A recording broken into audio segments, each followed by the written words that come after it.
तो है गाइस, सबसे पहले हम लेंगे एक गोल पेपर जिसका साइज रहेगा 6 सेम और फिर इसके बाद कुछ इस तरीके से यहाँ पर कट करेंगे, जो कि बहुत ही आसान है। तो गाइस आप भी इसे बहुत ही आसानी तरीके से बना सकते हो मुझे देखकर।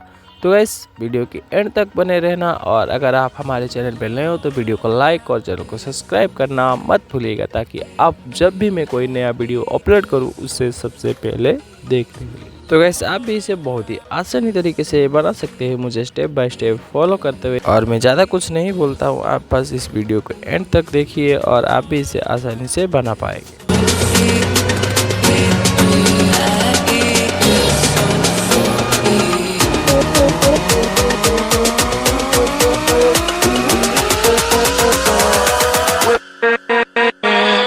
with